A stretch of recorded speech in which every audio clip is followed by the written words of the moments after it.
Sounds good.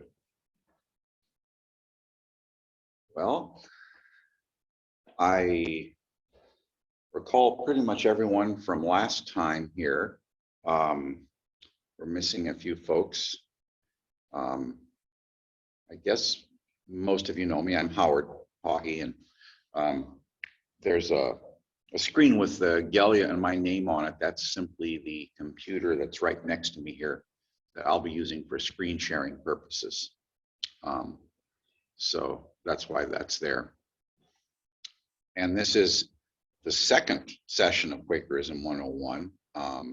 And the title of the chapter in the Ambler book is Finding God? Looking for God. Looking for God. Well, gotta look first, I guess, don't you?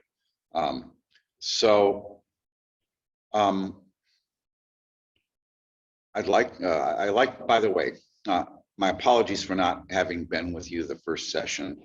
I did get a chance to watch the recording and really appreciated what everyone had to contribute. I think everyone had just some interesting and deep things to say, questions to bring up, observations to make, and sharing of background. So it was all, I found that all very nurturing. So thanks so much. And it also made me realize that I would like to see if this session could run more or less along the same lines as the one we had before. So, and I think I would like to get a copy of the book, the Quaker Way, just because I have an electronic copy up here, but the pagination isn't the same. So it's kind of hard to follow through and refer to it. So I'll do that. And I have to confess something. So I prepared for this thing. I went through the second chapter and took notes page by page. And then I did a couple of little diagrams on a few pieces of paper and wrote some more notes. And then I left that all at home. So, but luckily, since I prepared at the last moment, the preparation was very fresh in my mind. And so, I think we'll be able to do that. Plus which, obviously, all of us are making this session together. So the fact that one person is a little discombobulated doesn't matter so much. Anyway, maybe we could start with a little worship. So let's just do that.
Friends, I have to confess that, the idea of calming and stilling your mind in worship is something I often find easier to do in smaller groups of people. And I don't know what that is. Sometimes I think maybe there's more sort of in the ether, more mental chatter going on that I'm not aware of when I'm in a larger meeting. So I really like this. Early friends, well, not just early friends, but friends traditionally have had this term they call an opportunity. Okay, and an opportunity would be when a bunch of people are together for some reason, social or work or some other reason, and then suddenly they just notice that they're ripe for a little worship. No one says anything. It just maybe one or two people just are quiet, and then everyone gets quiet, and you have an opportunity to corporately, as a small group, perhaps worship. So that's been harder the last 2 years, of course, because we don't get together a lot. And when we do get together, it's very purposeful. It's on Zoom or whatever it is. So I would like this session to run on, using Rex Ambler's second chapter as a lens, but also use it as a lens to refract things that come up for us on this topic. The search for God, real light topic here, but I'd like to see if we could do that. And I know some of you may not have had a chance to read that second chapter in that book. So I'd like to just maybe in a few words, kind of talk about what I feel that chapter did for me. So in the first chapter, having talked about the inner light and what that might be and how that can work for people and how that can work in worship. In the second chapter, Ambler extends that. It's not a quick break. Extends that to say that because the idea of sitting there in stillness with others, to wait on what the truth has for us that day, implies that there is a ground, a reality, an actual reality, and a ground for that reality. And so where Ambler gets to by the end of the chapter, and we'll hopefully be exploring the various paths he goes through. Where Ambler gets to by the end of the chapter is to say that that God, the word God, is a name or a pointer that we can use for the mystery of reality and the love that is behind that mystery of reality. And then he closes the chapter with a quote from Isaac Pennington, one of the great early friends, who said, the purpose of these words is to get us to the place that is beyond words, which I like a lot, because for me, when you say, well, why if this is some sort of thing that can't be spoken, it's beyond words, why do you even have vocal ministry? Why do people talk? And my response has always been, yes, it can't be talked about. It is beyond words, but we're human beings, and so that's what we got. What we got is words. So every once in a while, you got to try anyway, even if you're not gonna really make it. So given that basic thought, that Ambler's thought, of course, that God, and I have some my own opinions about it too, that God is simply a word that is a pointer or a name for the mystery of reality and the love behind it.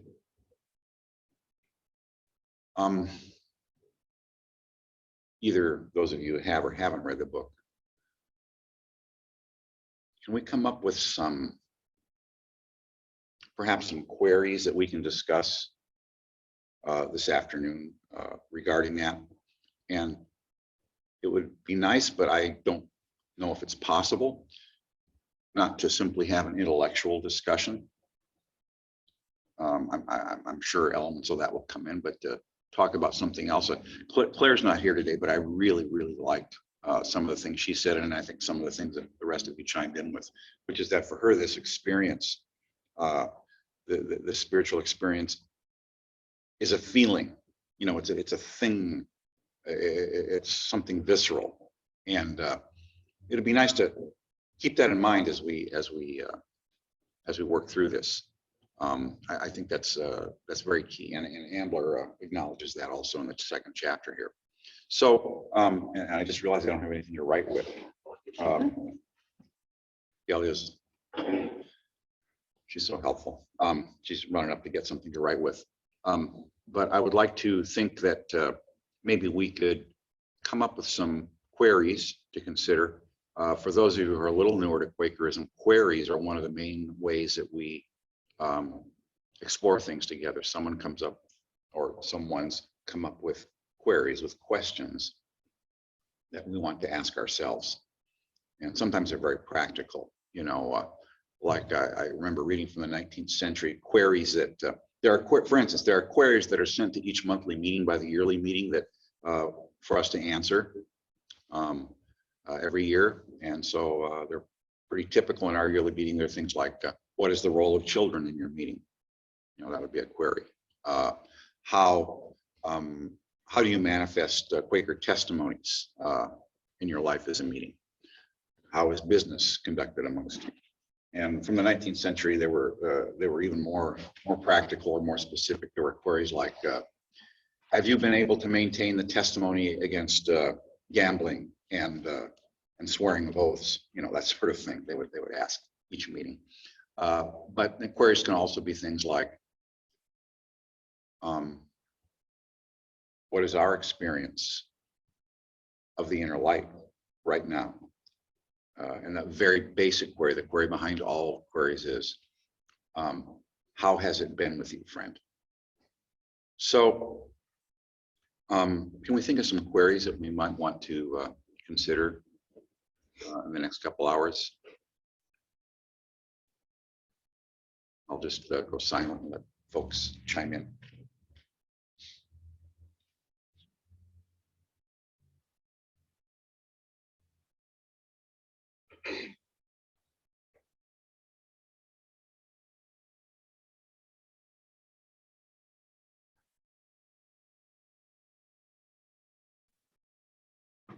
Wonder if it's something to the effect of how has God, how has the concept and the meaning of God changed for you through your years or circumstances?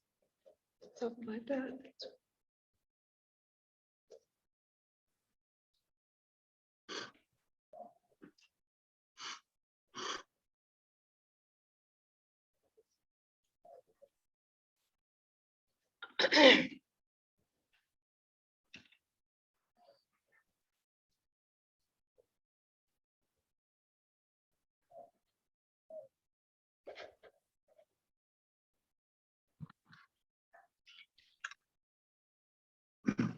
Are we searching for the truth, or are we eliminating, reducing the obstacles that stand in the way of truth?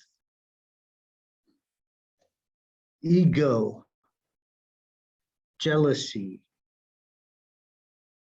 anger, all the so-called negative traits that we all possess, are we reducing and eliminating them to get to our core, to the truth, to God, or are we searching for something outside of us?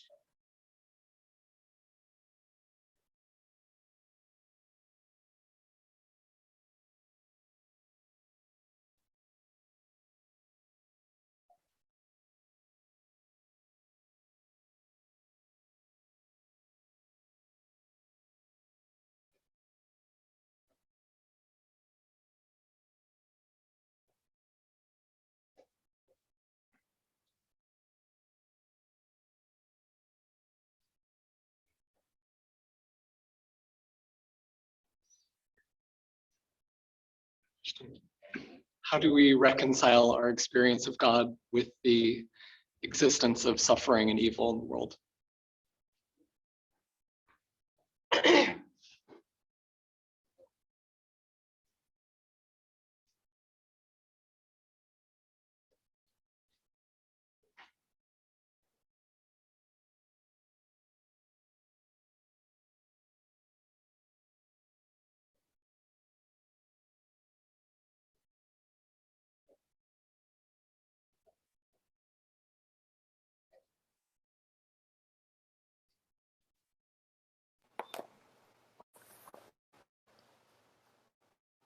What does it mean? Look for God if I'm not going to be sure we've found God. And it talks about a longing and a lack, a God-shaped hole. He also quotes Bonhoeffer, who talks about the cheap grace of like the kind of transcendent experience.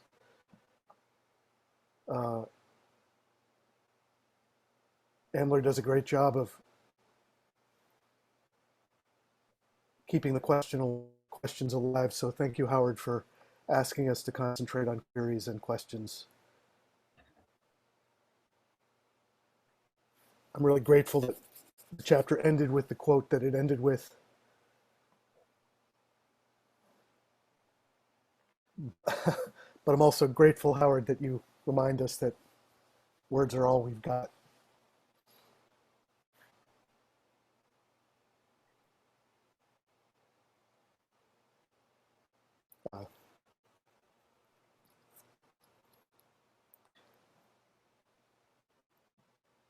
I guess what I'm wondering is, are we ever in a state other than questioning or seeking?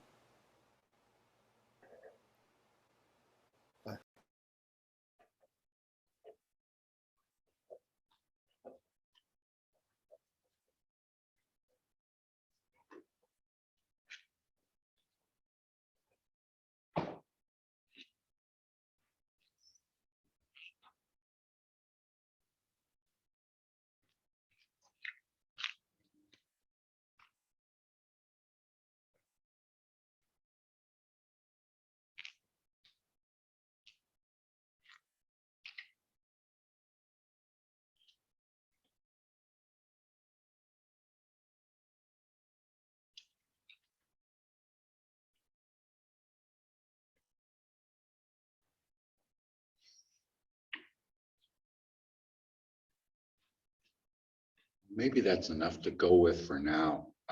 Perhaps more queries will occur to us, unless someone had one ready to go with that they wanted to share right now. Okay, that's good. Why don't we go with that? And I think I'll take my prerogative as the facilitator here and figure out the order we'll do these queries in. I think the very first one suggested is a good one to start with because it starts with each of our own personal experiences. And so I'll just say the query and I'll repeat it if you request later. And then we can just speak out of the silence, each one of us, to this query. So the first query was, how has the concept and meaning of God changed for you over the years?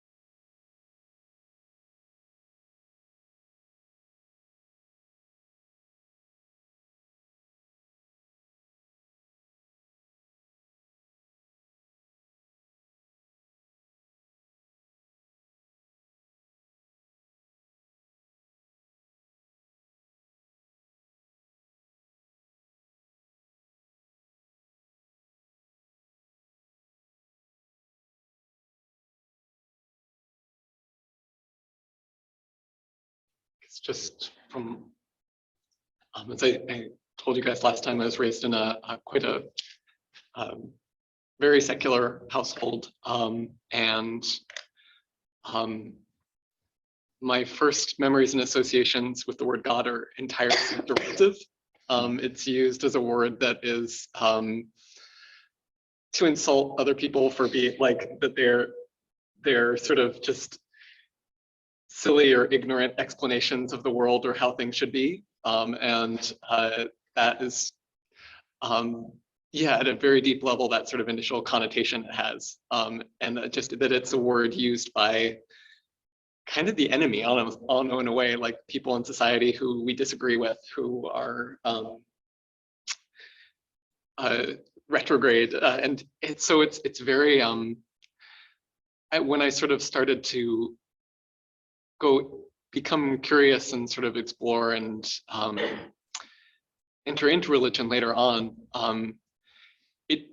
even if I became open to sort of the ideas and the experiences there, still it's very hard for me to shake that connotation with the word God.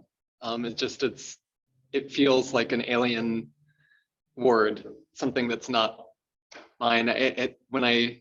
I've used it sometimes in vocal ministry, and it's a struggle. I want to be able to use. I really do feel that sense of a reality beyond what we see and we feel, and I feel like God actually is a really good word for that. But when I use it, it feels like I don't know, like I'm trying to speak with a British accent or something. It just seems false to me that I'm some sort of pretense. So yeah, it's a word I struggle with, but it's one I hope I can use, since I think it still has a power and resonance to it.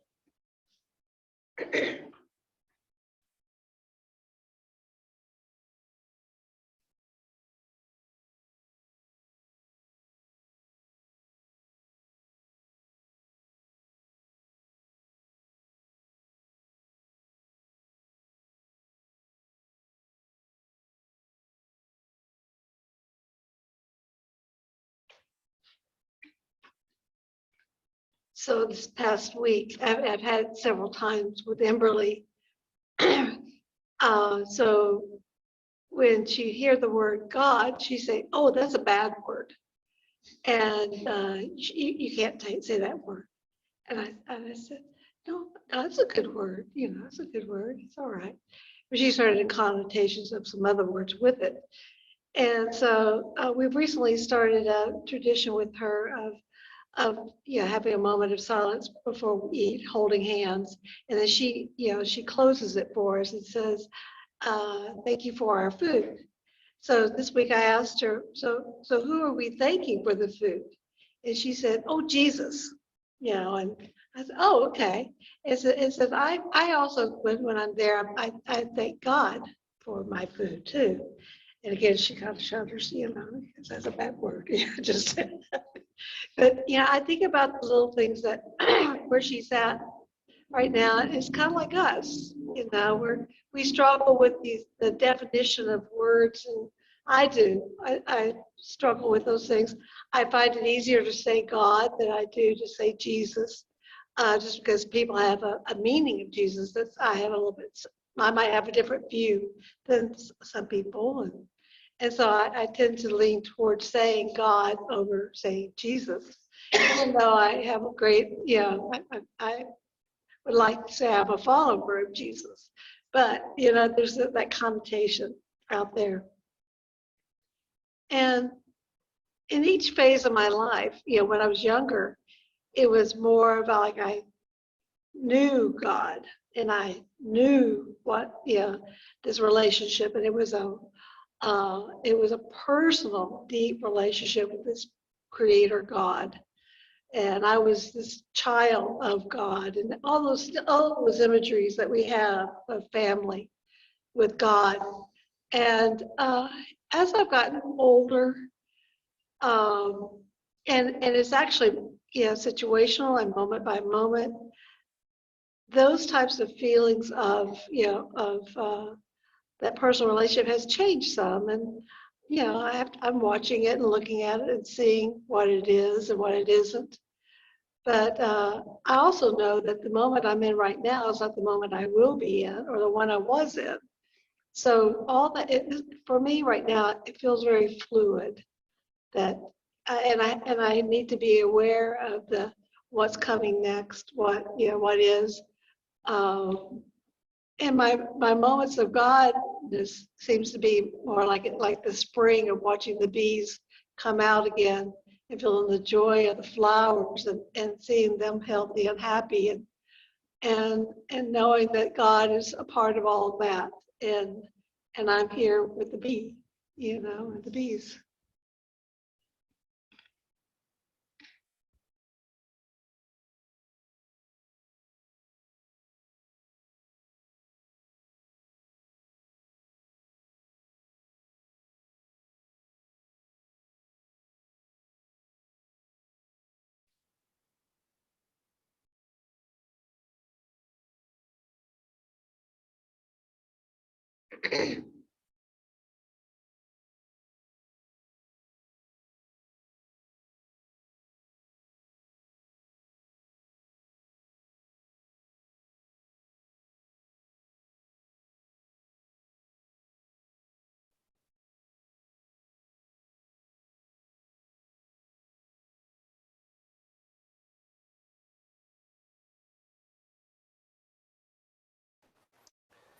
Well, I'll just share that I've in recent years gotten a lot more comfortable than in what you might call God talk. Um, I've always been somewhat on the spectrum of, atheist. Maybe the more polite term is non-theist, because I've always felt a very strong sense of necessity for a spiritual life and a connection and a desire for connection with something greater than myself. And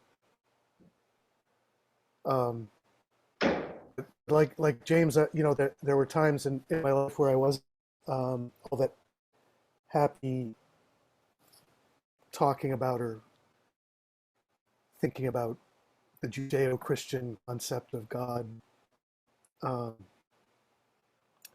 and I'm happy to say that has changed for me. Um, what I really liked about this chapter was the one of the sections was about how it's not about belief, um, and instead it's about experience. And one of the things I liked about the first chapter was that it talked about finding truth in the context of experimentation. And in this chapter talks a little bit about how what we find when we seek isn't, I mean, this isn't a point that he made explicitly, but it's not something that we can rationally interrogate or judge according to a checklist of methodology. you know, you might scientific experiment. These aren't provable or falsifiable. It's not like you can to know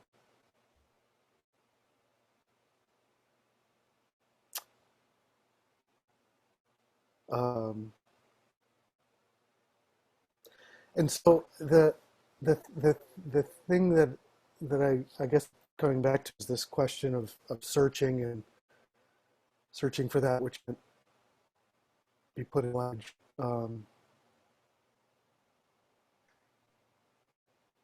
we can do that together, and it's much more powerful when we're doing it together, even understanding that our beliefs, experiences may not doctrinally line up with each other, and that's okay. In fact, it's almost preferable because it celebrates the diversity of all of us. And anyway, so I part of my experience of God that's changed over recent years is an increasing, I guess I would say, tolerance for the idea that I don't know, and I'm okay with that. I'm okay with other folks feeling that they know, and I want to hear more from them.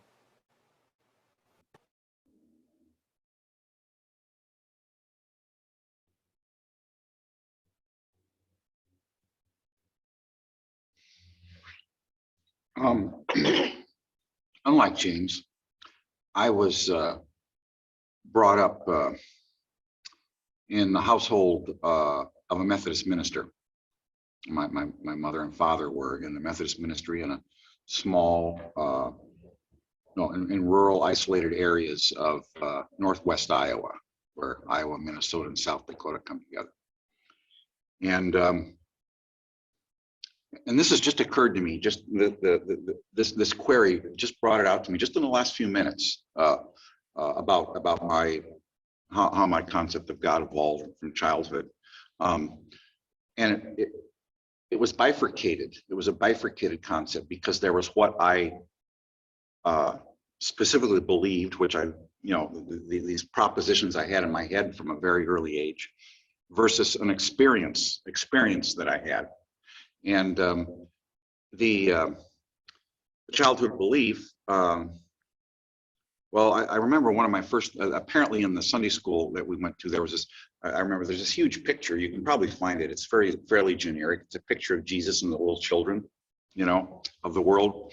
And the children are in modern garb, they're and the oldest child is a little boy who's maybe about, I don't know, 8, 9, 10 years old, and he's holding an airplane, a toy airplane, and he has I remember shorts and a buckled belt and a white shirt, and because he's bigger than the others and he's with Jesus and he's holding the airplane, that was my image of God for a while, so I don't know, I was probably pretty little when I had that image, and then I remember the point where I was maybe 6 or 7 when I had what I think was probably my first theological thought, okay?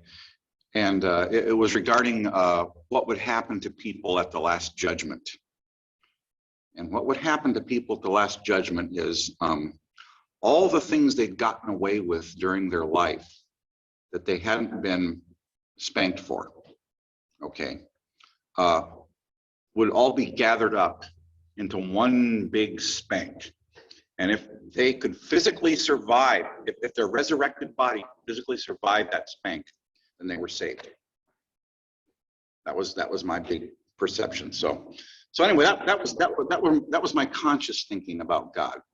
And then of course that evolved. And I got to the point when I started really hearing Christian theology and things like that.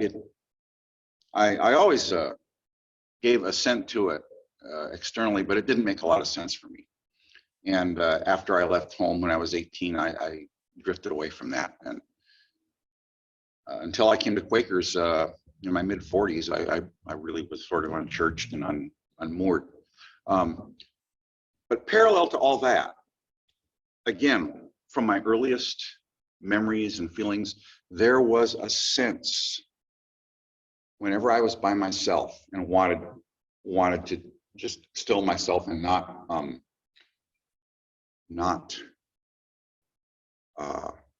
play or do whatever I would read or whatever I was doing. I would, there was a sense of this great unempty stillness that was just there, and it was there in everything. And I think I maybe even thought of it as God. I'm not sure I did. Those things have sort of come together in at my current point in life, and have been together for maybe 20 years or so. I've gotten to the point where I noticed in Quaker meeting, for instance, and I think this is more common back in the 90s and early 2000s than it is now. People really would not want to use the word God, even in Quaker settings, and they'd apologize if they had to talk about God or Jesus. They don't do that so much anymore, which is interesting. But this idea that God is a pointer, or is a use of language that we can choose or not to make, and I don't think that makes us dishonest. It might make it dishonest when we're using it around people who who we know really put some different meaning into it. I think I try to be careful that way. And as we'll get into more, and as you may have seen in the chapter, there are a variety of Quaker attitudes and experiences toward God, all the way from the non-theist, as is politely said, to the pretty much hardcore, almost a fundamentalist kind of view of what God is. I don't think most Quakers would subscribe to that, but it can exist. And so I'll just tell you, I remember, and I'm looking around the room here, and other than Galia, I'm realizing we are the only two people who had a direct experience of a person who was pretty much the Quaker elder of this meeting. Her name was Margaret Hoffman. Some of you may have heard of her. She's actually a well-known person. She was the first, I think, both the first woman and the first foreign-born person on the Austin City Council. And she's also the person responsible for all the green ordinances in Austin. The fact that you can't cut down a tree over a certain size without going through, really getting a lot of permission and stuff. She was responsible for things like that.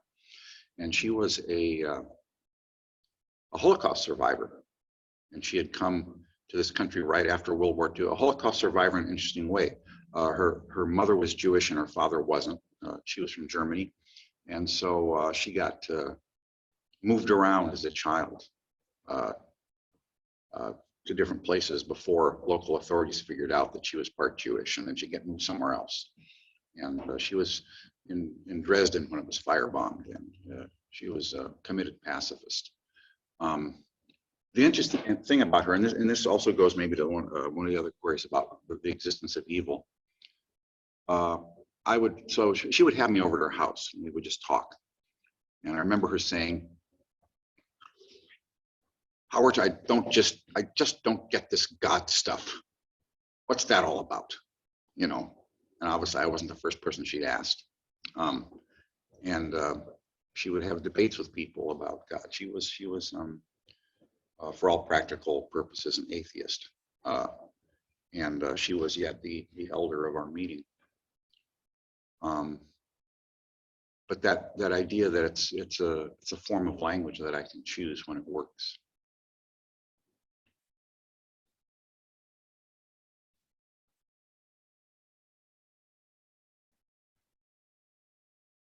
It's a bit of a tangent from the question, but just another interesting Margaret Hoffman connection that happened in my life.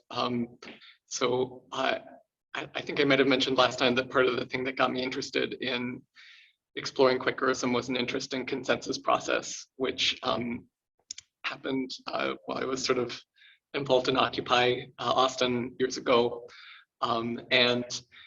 Because of many people ended up getting restraining orders that prevented them from being at City Hall, we had to go to the little park across Cesar Chavez from City Hall, and they called it Castaway Island, and that was where all the meetings and general assemblies were.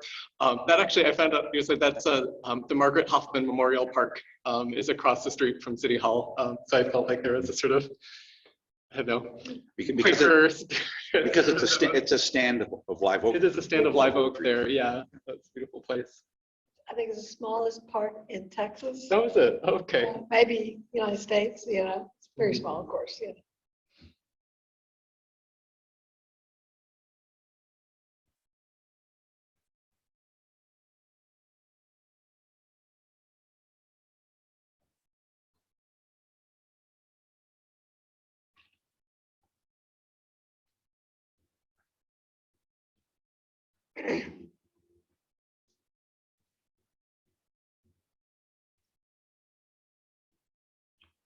Tangent, just kind of a little off of this too, that in the book, chapter 2, in the table of contents, Rex Ambler gives a little blurb here. It says, under looking for God, we have no creeds, priests, or official doctrine. How do we know what God is, or even if there is a God? The Quaker way of finding God has to be unique.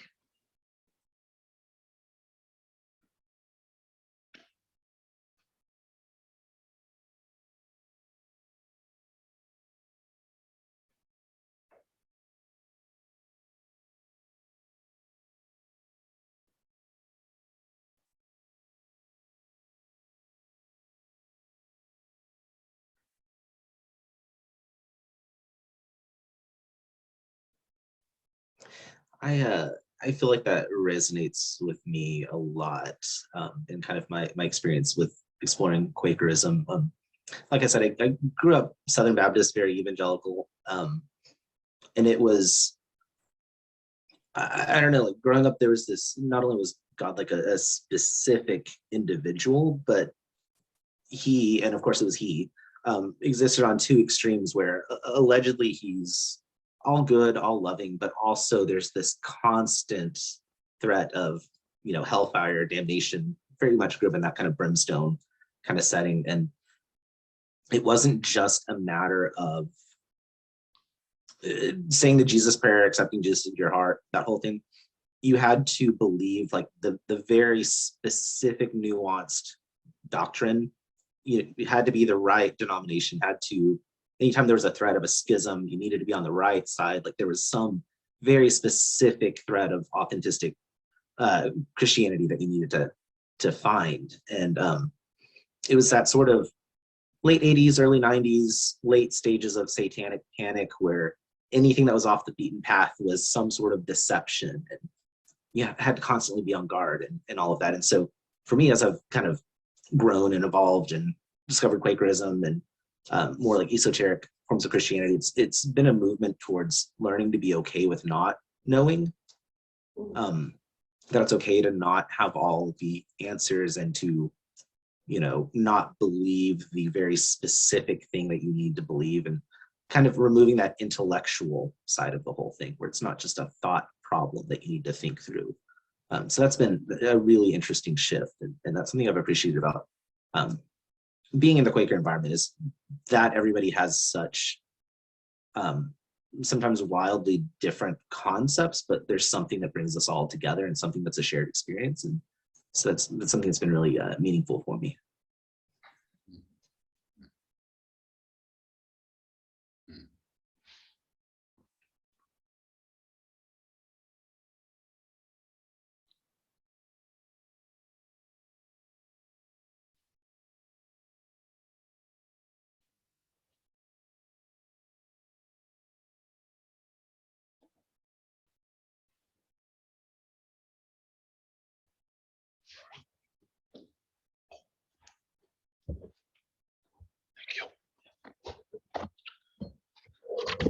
I guess for me, the biggest difference in my concept of God is that over the years is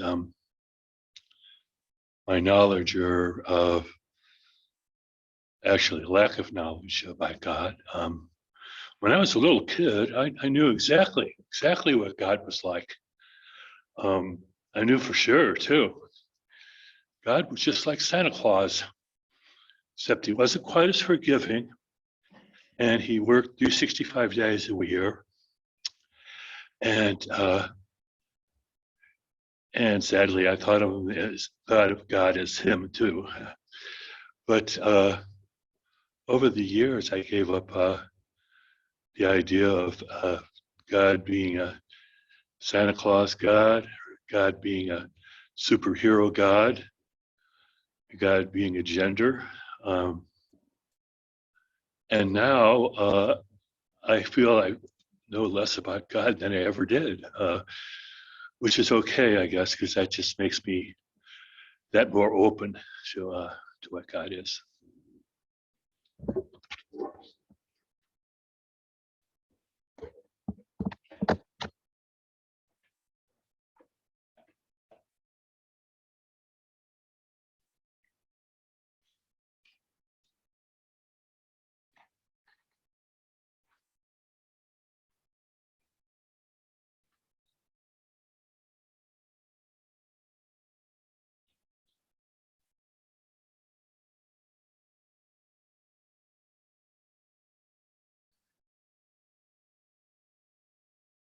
And we're not expecting everyone to necessarily answer the query, but I'll leave a little more space here in case anyone else wants to chime in. Then we'll move on.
I'm debating whether whether or not to move on to another query here, or whether to give a little historical interlude.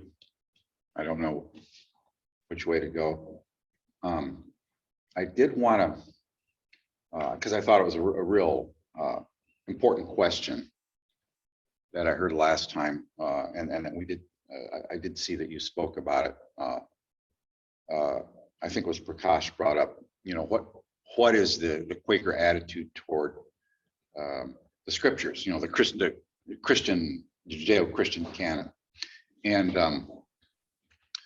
early friends. Okay, so you know, in 17th century England and all this religious ferment, of course, everybody is familiar with the Bible, so that's what they're going to refer to.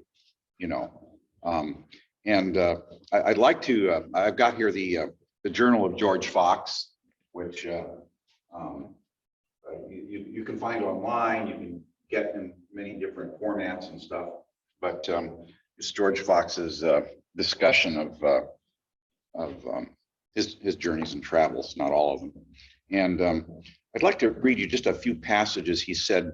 He spoke regarding the Bible and Scripture, and also I think they relate back to the concept of God as well. So here's one where he's having a disputation, as he often had, with someone. I think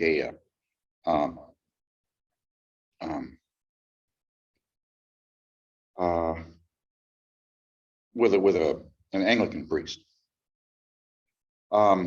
I declared to the people the gospel, the truth, the light of Jesus Christ in their own hearts, which he had enlightened them, that they might all come to, that let them see all that ever they had done and said and acted, and that would be their teacher when they were about their labors. The priest told me Matthew, Mark, Luke, and John were the gospel. I told him the gospel was the power of God. All right. So he also says,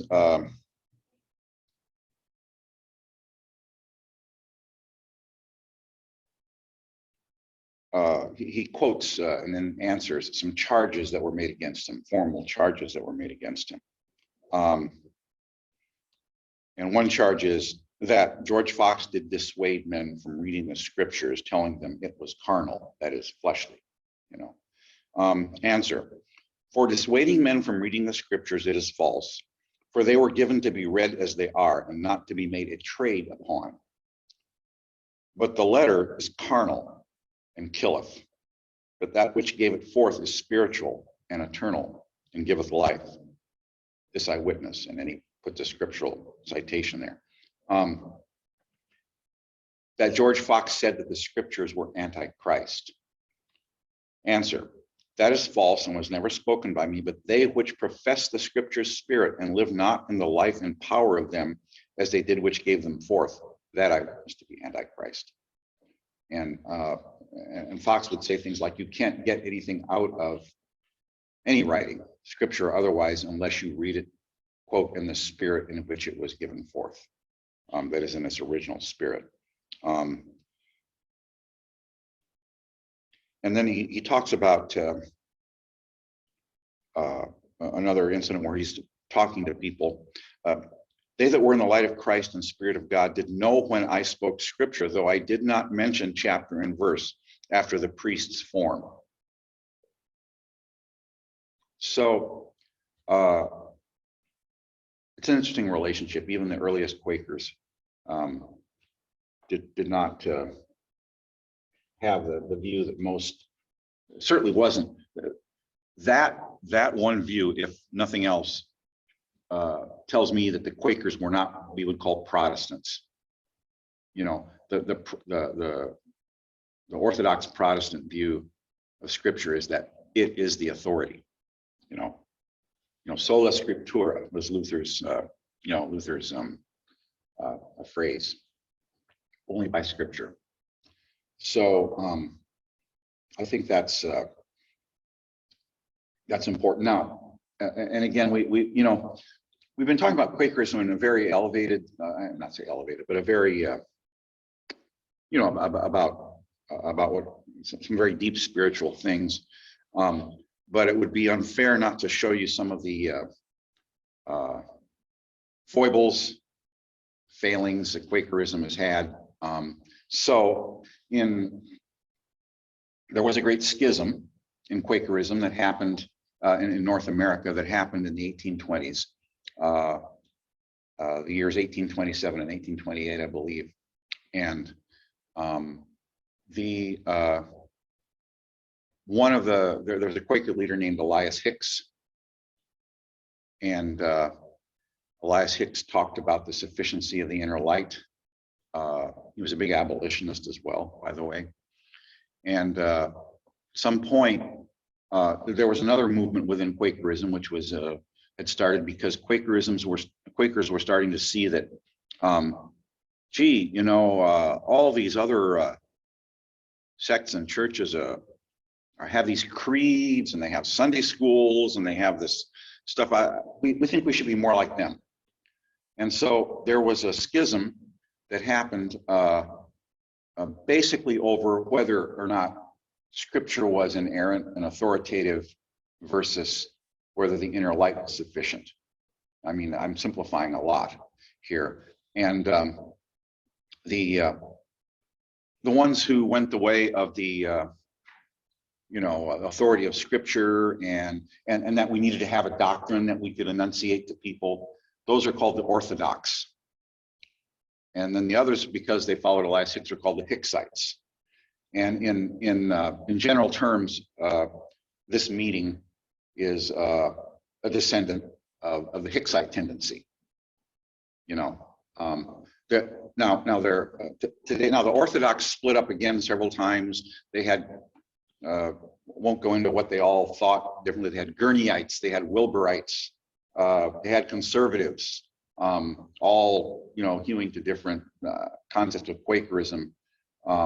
And then finally, in about 1900, the Evangelical Quakers split off. And there are three big umbrella organizations today.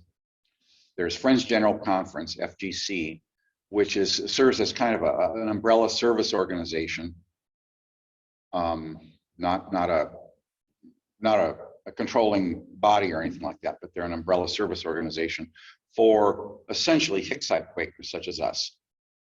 So we have an affiliation with FGC in this meeting, as does our yearly meeting. Then there is FUM, Friends United Meetings. Those are essentially the people who broke off as Orthodox, and they now have what look very much like just regular Protestant churches, and some of them even have paid ministers, which of course would be anathema to us, I suppose, if you can talk about anathema, in that sense. And then there's also the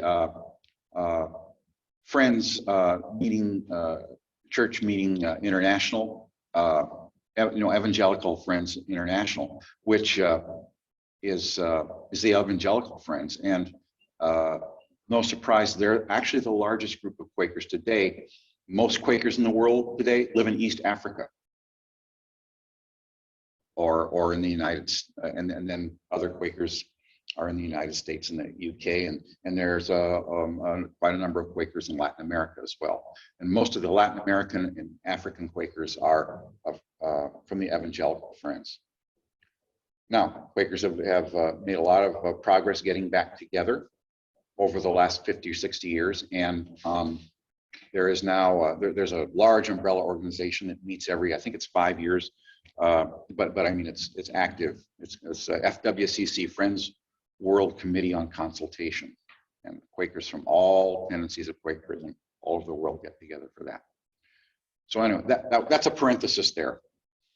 Thought you might like to know that. And the nature of God, or even if we feel the need to talk about God, is going to be very, very different between those strains of Quakerism, of course. Anyway, we may get more into some of that history in another session. I see that it is 2 o'clock. So can we take, how long should we take for a break, James? About 5 minutes or so. Okay, let's take about 5 minutes, and we'll come back to some queries, maybe talk about some other stuff, and just see where we want to go. and feel free to ask me about what I was just telling you as well. You know, if that's what you want to do. So 5 minutes? Yep. Back here. So wonderful book. Isn't it? Yeah. Oh. Do we have copies of that in the library or? These are the first ones I just wrote these in. Howard, Yes. Yeah. I won't be here for the second half today, but I wanted to say thank you. Oh, thanks for coming. It's really great to see you. Yeah, I have a soccer game I'm playing in, but that I had already committed to before we play in the Quakerism 101. Are you playing? Oh, cool. Yeah, I wish I could see them. What's the team or the group? It's just a social league. Yeah. Cool. Yeah. Hey, I wanted to just touch base before the thing next Sunday. Do you know about, you have a copy of the meeting's child safety policy? That might be useful to you. That would be really good to have. Yeah, we came up, it was a discernment process. It went through about 12 years ago, maybe. Okay. And we're really, you know, talked about it and got people. At first, we didn't have everybody on board with even the need for a child safety policy. I think that, and we finally got beyond that, and then we actually hammered one out. Yeah, that would be really good, because I think maybe what we could do in the forum is like look at the one that they came up with 12 years ago, and then like I have some things that I've learned in classes and things like that. That'd be And great. then we can like together think about, do we think it matches, you know, these recommendations from such and such organization or whatever. If you don't see it from me in a few days, remind me. Okay. And I'll get it to you. But yeah. Yeah. Sorry to miss the second half. It's time for us to revisit that anyway, you know, so. Yeah, it'll be good. Okay, thanks. Bye, Have Howard. fun. Yeah, have fun. Thank you.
Yeah. If you turn on the camera on yours, I was thinking it might be fun. We could take a field trip in the meeting house to see the Jeffrey tree. Oh, If you turn on the camera on that, we could just carry that over and show people that. That might be cool. that'd be great. Let's do that. Want to do that now? Yeah, let's see. Are we about? Let's see. Are we? Has it been about 5 minutes? Just in case people are. It has. I see pretty much everyone's back. Hannah had to leave. Oh, Okay, okay. yeah, everyone's back. Everyone's back. Let's go. Okay, Yeah, we should show people that. So James had a cool idea. We're gonna carry you over to another part of the meeting. We have this. It's called. It's the Jeffrey tree. Is that what it's called? I do not know what it's called. That chart. It's a big. Somebody tried to make a big chart of all of the schisms of Quakerism, and it's really kind of a mess. It's a lot of. It's very well done, but it's just there's a lot of little branches that end up coming out of this movement. But yeah, it's a cool thing to look at. So we're gonna take you over there in just a second. Yeah. Okay, All right. let's go over there and may have Maybe if you to take unmute off that- yourself there, Okay. Howard, too, then All right. we can Well, do that. it's going to cause a lot of Oh, echo yeah, there. echo. Good So, point. so hang on, and I'll unmute when we're in there. Cool.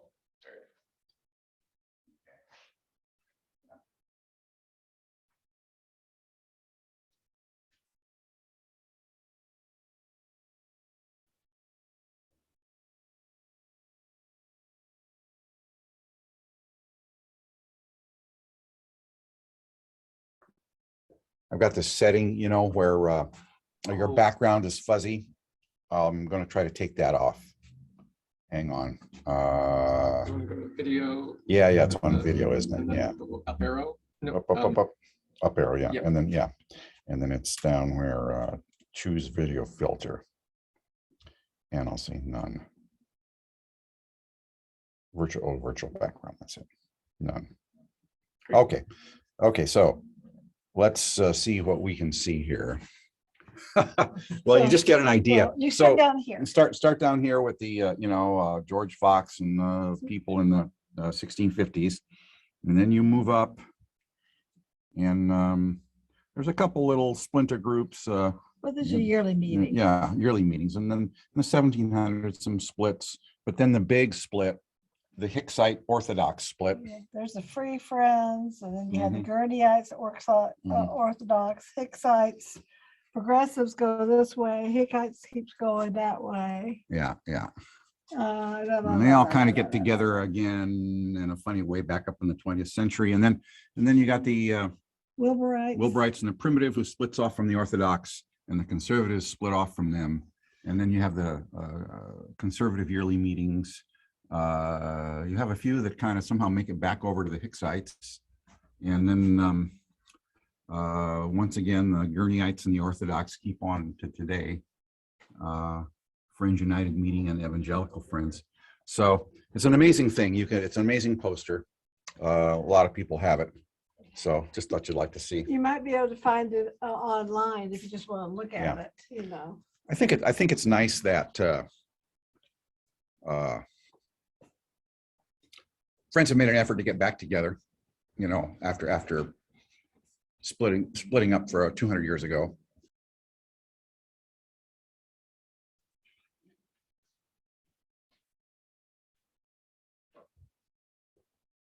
So there we go. Cool. So either there's some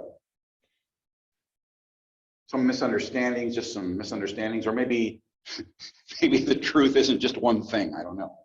That's what that's telling me. But that was a joke, by the way.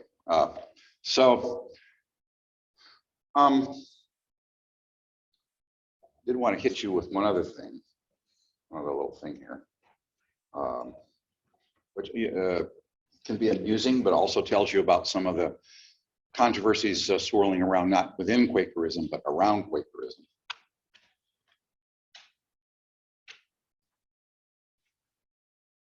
Uh-oh. Didn't get to the right thing. Hang on.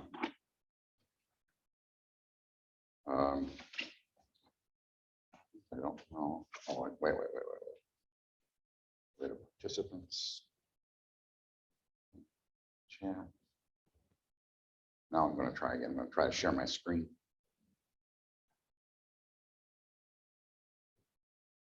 Let's see if that works better. No, hang on. It seems to be sharing up there or something. Is that what you want? Oh, that's what I want. Yeah.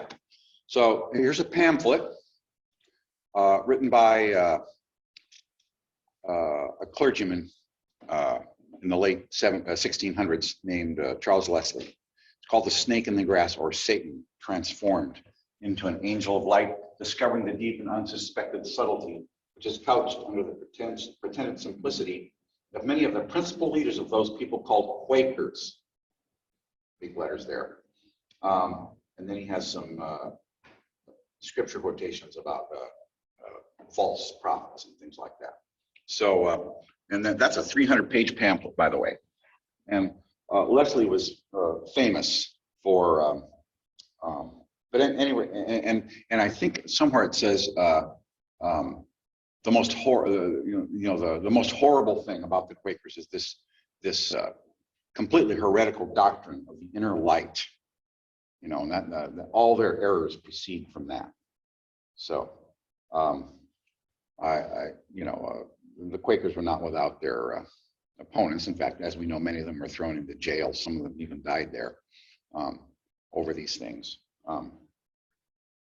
This Charles Leslie was a character. He was an Anglican clergyman, well, in the Church of Ireland. In other words, it's a Protestant church in Ireland, who, however, refused to abandon the Stuarts, you know, the Catholic monarchy, even when William of Orange came in. And so he got in trouble. He was, and the way he got really down on the Quakers, okay, this may tell you something about the guy's personality. He was hidden and sheltered and saved by a Quaker family. But while he was with them, he became acquainted with how Quakers were, and he was so appalled that he turned against Quakers. So even though they saved his life, it was, anyway, interesting guy. He also wrote many pamphlets against all their forms of heresy, and of course against Jews. You know, that would be de rigueur back then, and other groups of people. So quite an interesting character.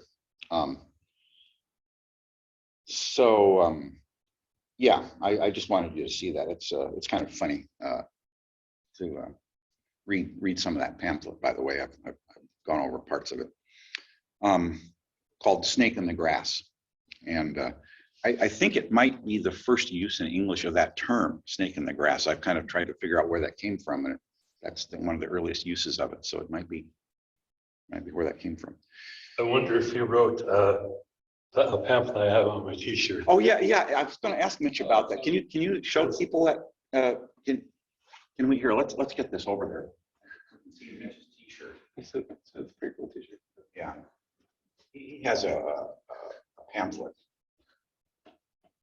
I don't know if it can be read on there. It says "The Quaker's Dream, or the Devil's Pilgrimage in England." The infallible relation of their several meetings, shriekings, shakings, quakings, roarings, yellings, howlings, tremblings in the something,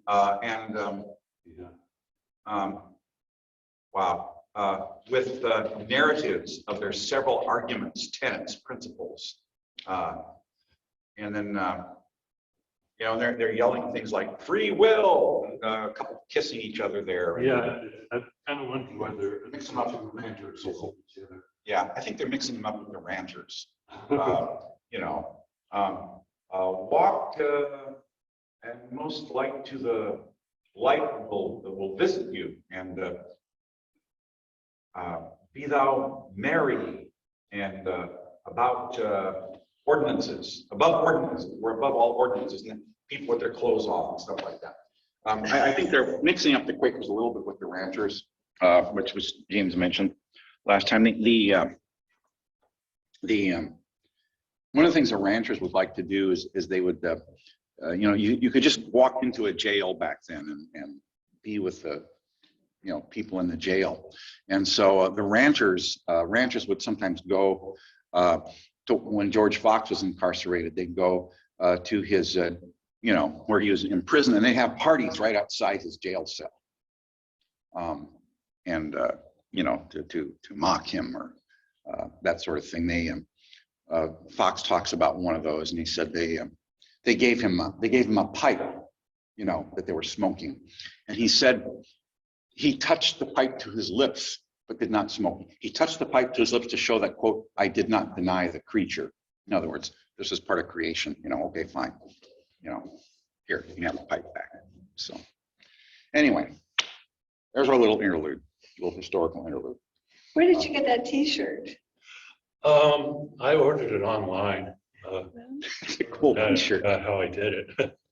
Yeah. The Quaker's Dream. Okay, well, all kinds of crazy stuff going on there. And people, I've heard people, contemporaries of ours say, well, Quakerism, that's just anything goes, right? You know, and it is hard to distinguish between anything goes and and that there is an authority that is within us. You know, that is hard for people to distinguish. We can maybe talk about that some more, especially when we talk about how we do business in later chapters, and also how we discern social action. Anyway, shall we continue with a couple of the queries that were suggested? Or friends, do you have some other things you'd like to throw into the mix right now? I'll give folks a chance if they want to say something.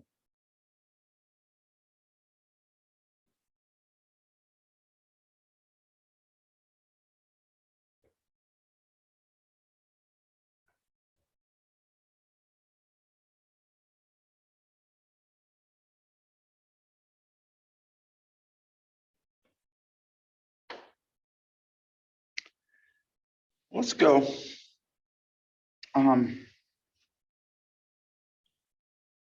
Let's go. I'll just go to the next query that was suggested by Prakash. And Prakash, correct my wording if I didn't get the sense of what you were trying to ask, right? Are we searching for truth, or just eliminating obstacles such as ego, jealousy, and anger?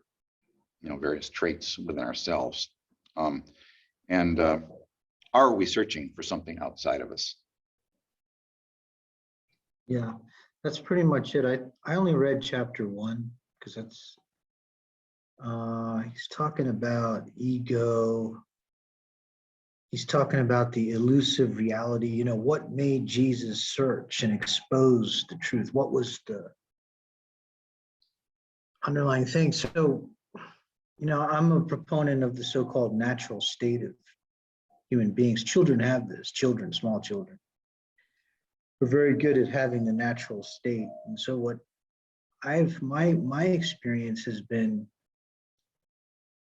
we're born with that, but then a lot of clouds get in the way as time goes on, because it comes from within us, maybe our environment. So we get all these negative things, right? Fear and avarice and anger and all these things. So maybe the meditation or the silent prayer helps us remove some of those clouds and gets us back to the natural state. I don't know.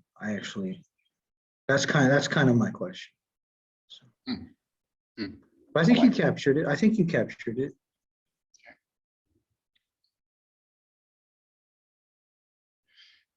And of course, this is interesting because that idea of getting back to the natural state, or having that of God in everyone,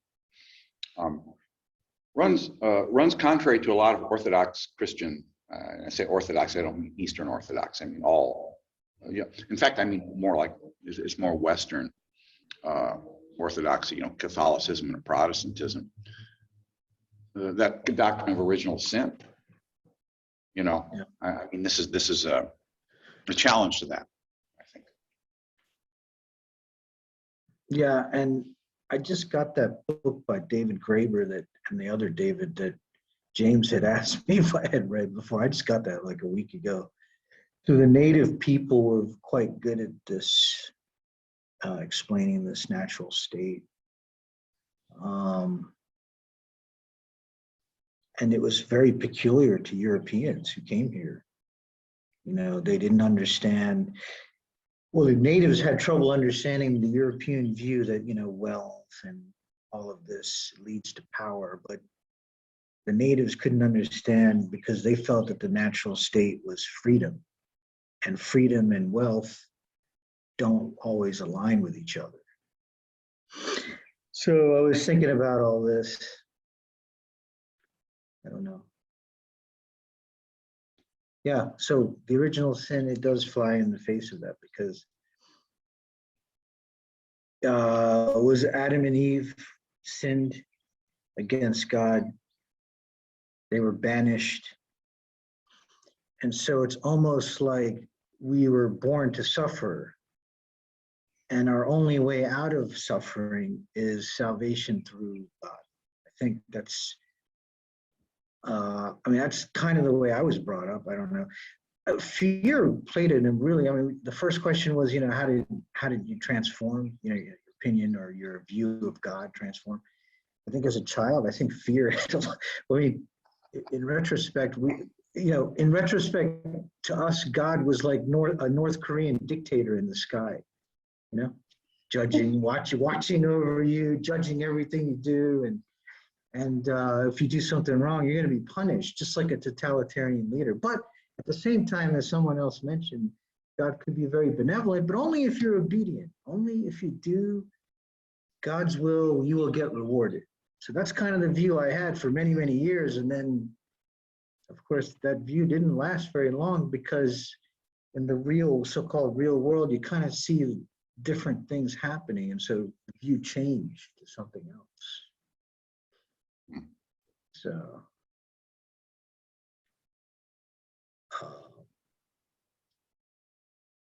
yeah.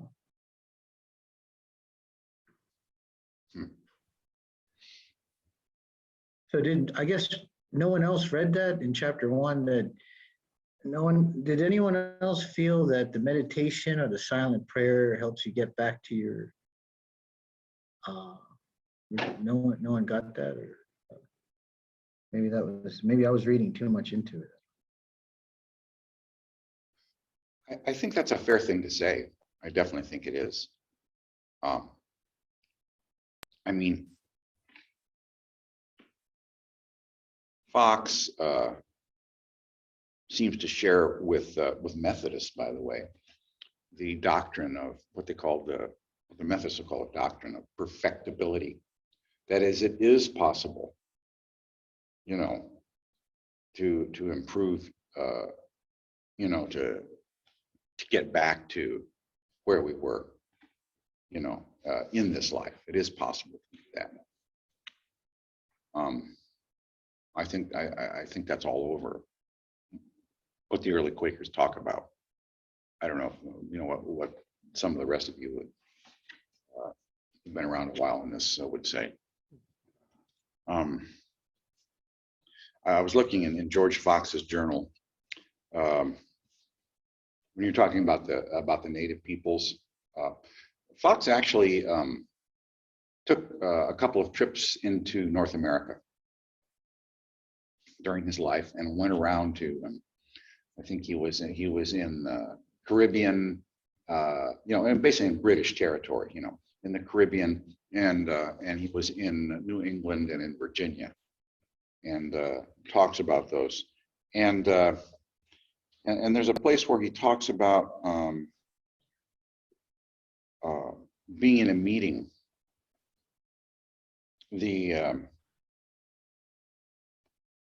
Being in a meeting with a bunch of people, and the governor's there. A lot of people are there, and the I can't find the exact passage, but basically what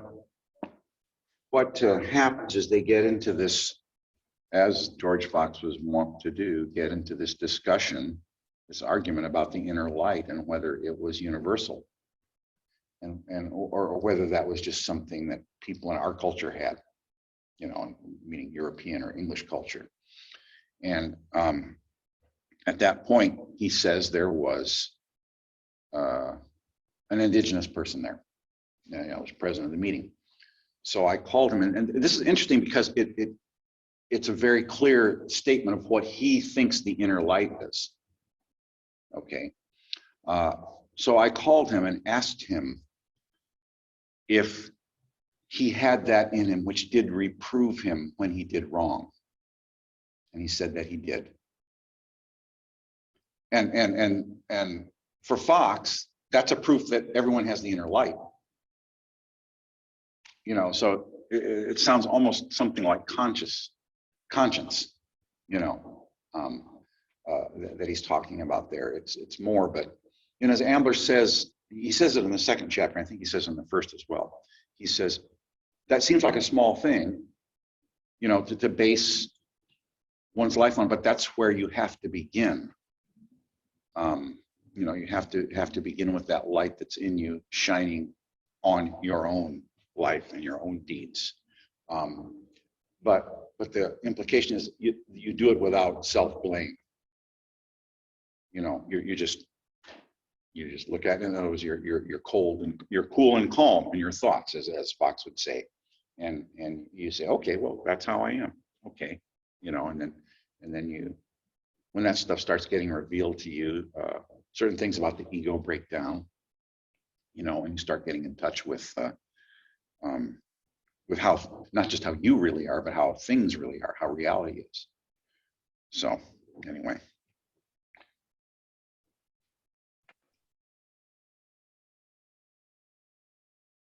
Yeah, I think the meditation helps you understand the nature of reality better. I call it meditation, but it's silent prayer. That's the right term for it. Yeah. I would say that's a better term, probably. Yeah. So I think I agree with that. That's been my experience.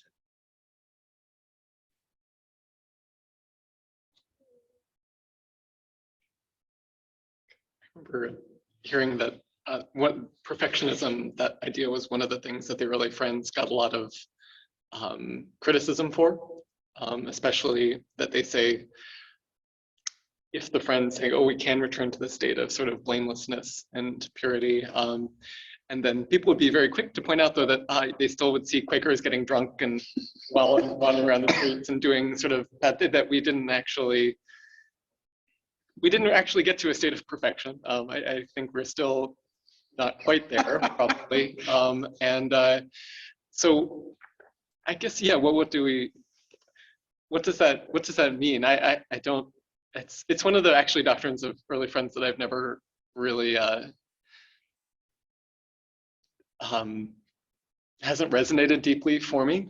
I feel like we're always pretty confused and erring in our ways. That sort of, but a bit of traditional Christian doctrine seems pretty plausible to me. And yet that there is some grace in the world that we can find and that can help to change us for the better. That is mostly how I see this. Well, didn't Richard Nixon profess to be a Quaker? Yes, he was brought up Quaker. Okay. Yeah, he was Yeah. brought up Quaker. Okay, because well, I don't think you need to look much further for imperfect. I mean, there's a lot to take apart there, right? A friend of mine who was a member of this meeting and then went to live in back to live in Brooklyn, where he was from, used to go to these old bookshops and find these interesting books and actually send them to me in the mail. And he put little inscriptions in the books. And one of the books was you know those books. There's it's almost like a genre of books called, you know, how this group or that group was so important to the history of, you know, whatever. So this one was called How the Quakers Invented America. You know, some title like that. And so his inscription in the book was, a humbler people would simply have been content to take credit for Hoover and Nixon. I kind of like that one. Yeah, I guess what I was saying is I'll take drinking and dressing differently. I'll take drinking and dressing differently than like orchestrating genocide and coups in foreign countries. I'll take that over any day of the week. So I guess this might be a little bit petty and sectarian within Quakerism, but Nixon was a Beanite. He was the other side of Quakerism. oh, okay. Not quite as bad. He was not the Hicksite. He wasn't a Hicksite. No, he was the Orthodox. Let me see. I have it on my notes here. FUF, no, Friends United Meeting, Orthodox. Yeah, I'm not sure which. I'm not sure which pastoral group it was, but it was a pastoral. Okay. One of the pastoral groups of Quakers. Straight from the truth. Sure. Right. And not to dwell too much on this, but this is about the perfectibility. This is this place where George Fox is answering formal charges against him. He says on one of his one of the charges against him was he said that he was as upright as Christ. All right. And Fox's answer to that is, those words were not spoken by me, but as he is, so are we in this present world. And that the saints are made the righteousness of God, that the saints are one in the Father and the Son, that we shall be like, that we shall like him. That all teaching which is given forth by Christ is to bring the saints to perfection, even to the measure, stature, and fullness of Christ. This the scripture does witness, and this I do witness to be fulfilled. And then he gives several Bible passages where to back himself up. He knows his audience. He's talking to people that would appreciate scripture references. So, it sounds a little ambiguous, doesn't it? Just, you can't quite hold him to this.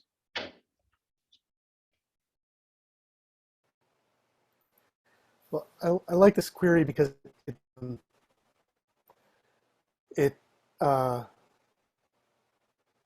internet connection is unstable.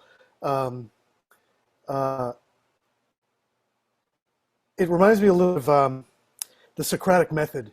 Not to overly intellectualize things too much, but I feel like there's a connection here. Socrates would ask questions and try to teach that way, because what he believed was that each of us knew the answers, but that the role of a teacher was like being a midwife, was bringing the truth to birth within you. And part of why I think that relates to Quaker doctrine is because the more we sit and attend to the Spirit within us, the more we understand and pay from the things that, Prakash, you were talking about, like, hatred and jealousy and anger and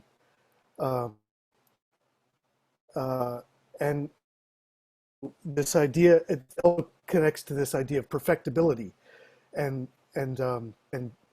becoming Christ-like. It sounds a little bit grandiose, but I think gets back to that notion that, well, the inner light will in fact lead us more to do right than not do right. Anyway, that's just. Yeah.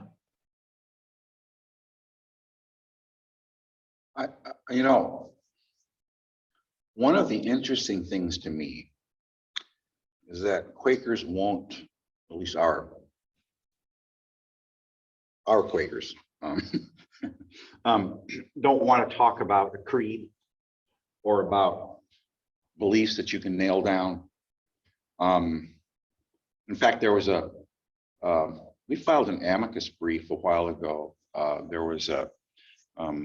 were trying to, I know what it was. There was a group, the Ethical Culture Society, which is basically a group of agnostics and atheists, who would get together, on Sundays, had filed for church, exemption as a church, and Texas government was trying to figure out a way to deny them that, because they were godless atheists.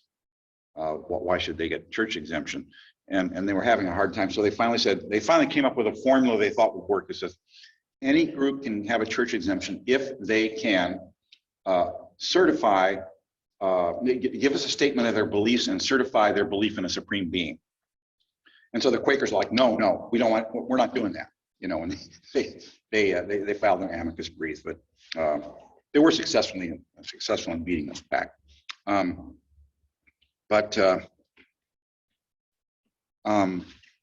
guess what's interesting is with this ambivalence, or maybe you would say multiplicity of the ways of looking at things and the beliefs, Quakers, more than other groups I'm aware, are very, very unified in their actions in the world. and this is not just Hicksite Quakers. FUM Quakers, even though they ostensibly hold views which look more like conservative Protestants and things like that. They're also very, the Friends Committee on National Legislation, American Friends Service Committee, those social action groups draw from all of the branches of Quakerism, draw their support from all of them. And Quakers are very, I remember the first business meeting I ever attended, and we, back in late 99, or summer of 99. And I was very surprised to learn, this was a different meeting house back then. I was very surprised to learn that they had been, the meeting had not been able to come to unity, because, you'll learn about this later if you don't know, Quaker business meetings have to be in unity about stuff. It's a deep spiritual form of consensus, basically. And had not been able to come to unity about fixing the air conditioner for 3 years. Okay, but when it came up about that Henry Kissinger was coming to town, and there were probably going to be arrests, and those people arrested would need support, and and some of them would be us. What were we going to do about it? It took them 30 seconds, and we all had decided we were going to do this.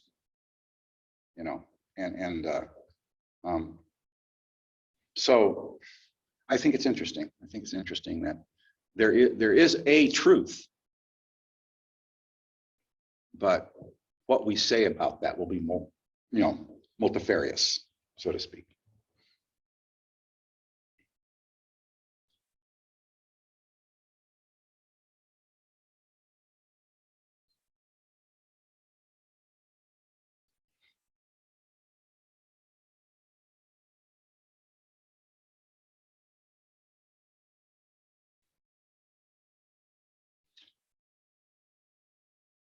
One of the things I think that has become stronger in me is the fact that belief has little to do with what you do. It should go in alignment, don't get me wrong. But what's more important is what you do, how you do it, and not what you profess. So we can forgive ourselves for sometimes too about where we mess up on our day-to-day. Anyway, I don't know why that came about. There's a passage in the 2nd chapter, which I'm trying to find, where one of the early friends, an 18th century friend who was involved in the abolition movement, points out all these here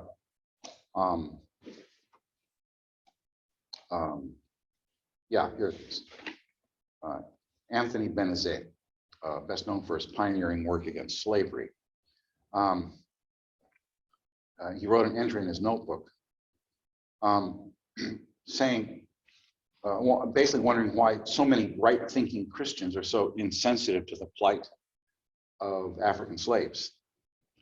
And he says, I know some think great advantage will arise from people having what are called right ideas of God, and that those opinions are productive of much tenderness and charity in the minds of such who adopt them. But has this indeed been the case? Have the meekness and gentleness of Christ been more apparent in those who have been zealous advocates for this opinion than in other people? Ideas, however exalted they may appear, except impressed on the mind by truth, are still but bare ideas, and can have no influence in subduing that love of the world, that carnality of mind, that obduracy of heart, and principally that poisonous idolatry of self, so apt, under one subtle form or another, to insinuate itself even into the hearts of such as have already made some good advances in religion. A much windier way of saying what Gelia just said. So eloquent.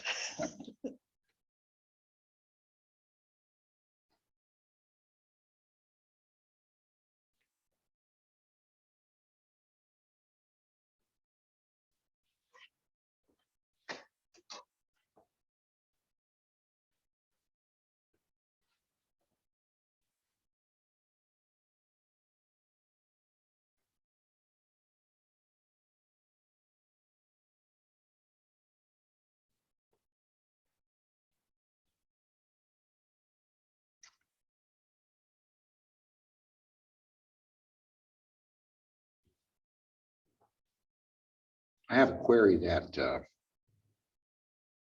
Jim came up with. Maybe we'll come back to James's, which is why is there evil? Which is kind of like, Small question. small question. Come back to that later, but Jim I'm not sure I got down the fullness of your question, Jim, but what I got down was, what does look for God mean if we're not sure we found God? What about that God-shaped hole? The cheap grace of transcendental experience, as Bonhoeffer said. And are we ever doing anything but seeking? Did I kind of catch that? Yeah. Yes, thank you.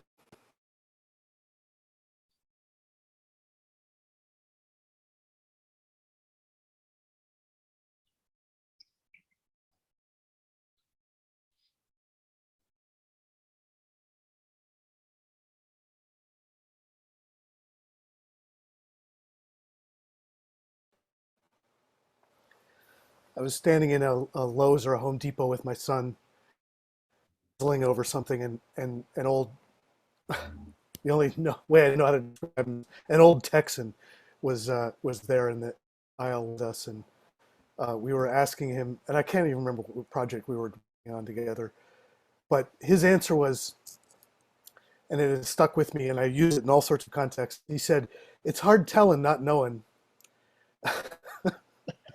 which is like a kind of a truism. It doesn't. I'm not even sure.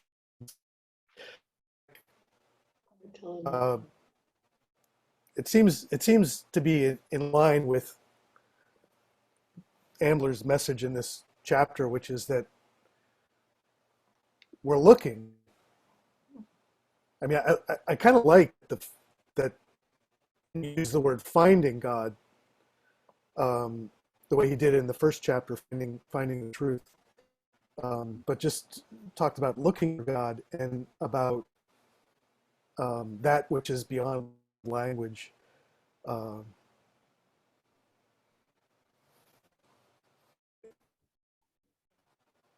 mean, I was also aware of uh, the Bonhoeffer quote, which talks about the cheap grace, because it can be. I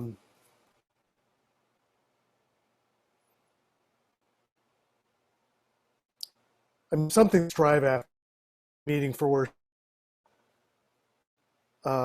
And sometimes this spirit descends, and I don't have any other way of describing it, but there's like this sense of wholeness and grace that is just is such a blessing, and happens so much more frequently in worshiping with others than meditating on a slow. But beyond that, there's more to and I don't know what I don't know what that more is, but it's like there. Okay, so there's a metaphor in Zen Buddhism about the finger in the moon, and that it's really easy to get caught up in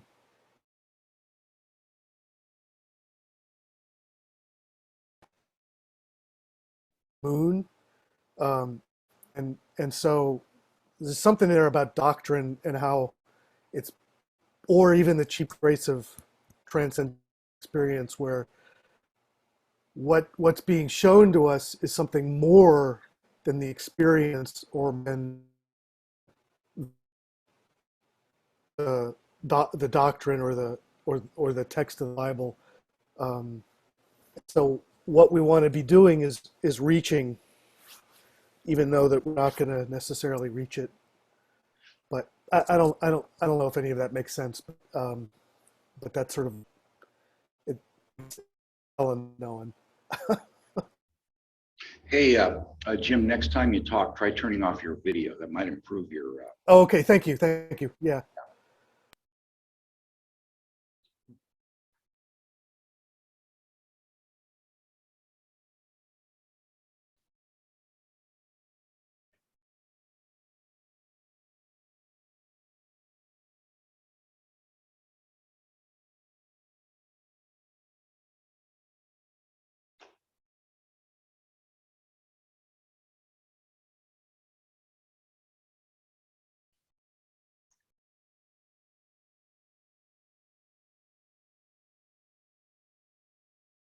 Something I've heard of people talk about sort of weighty friends and people who really, I sort of was thinking about that in terms of the difference between sort of seeking and finding God. And I don't know that seeking and finding, trying to think of maybe different metaphors for this, since it's not like they've like looked at something and there's like they found it, that sort of sense. Not, of course, that's sort of a very physical metaphor.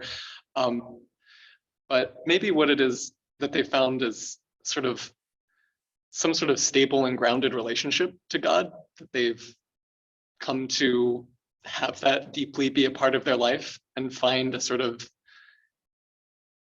there is still searching, I imagine, in that life, but there's also sort of a stability and rest there. At least that's what I think maybe their life was sort of like. I don't feel like I've gotten there myself.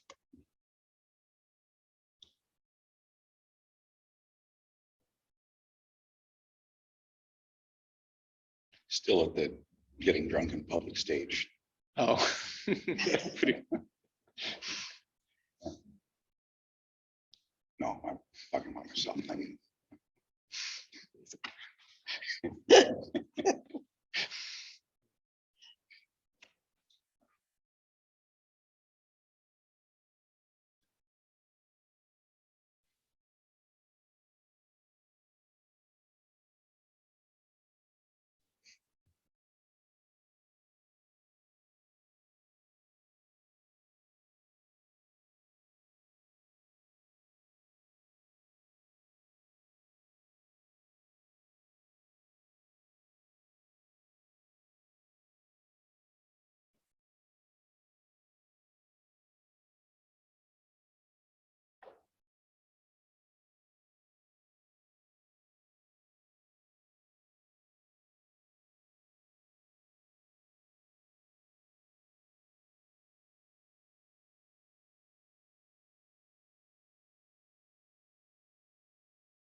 I guess I might just share one other thing, which is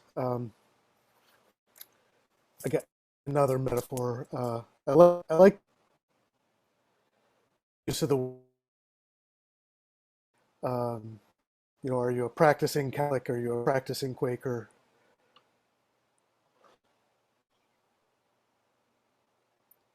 There is no real uh,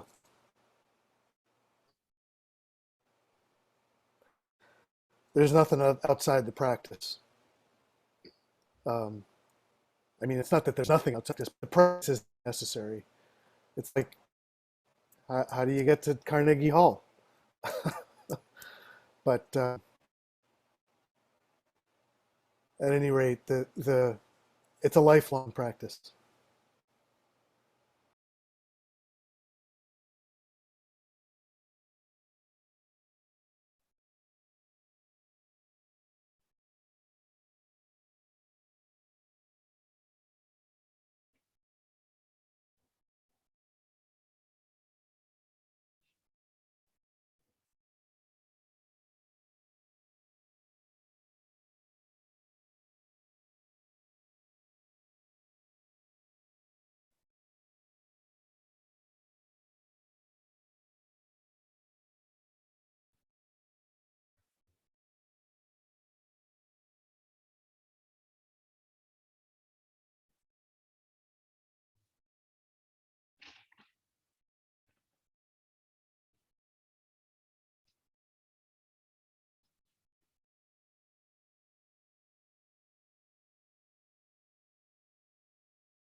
thanks for this time together.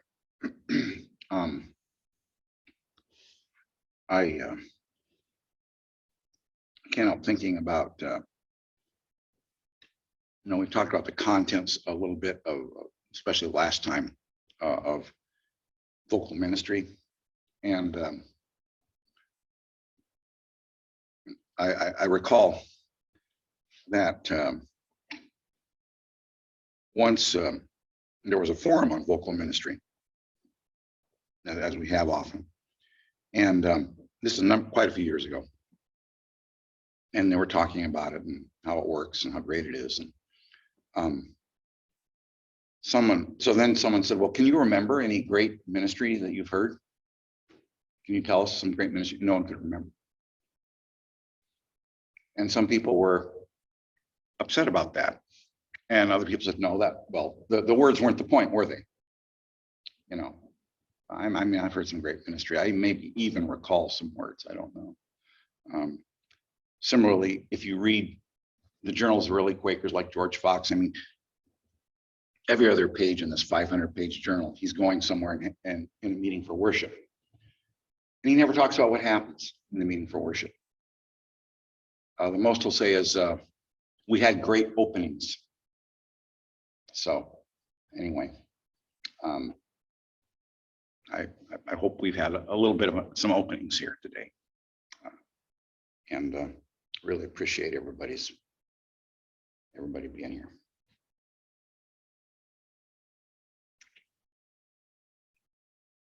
Thank you, Howard. Thank you. Thank you. Thank you. Thanks. See you all next time. When's that? That's 2 weeks from now. So the second Sunday in April. That will be the 10th. Yes, Yeah. I think. Yes, and the topic will be based on the chapter 3, which is meeting others. Meeting others. Mhm. Okay, thank you. Hope everyone be well. Thank you all. Thank you. Bye. Thank you.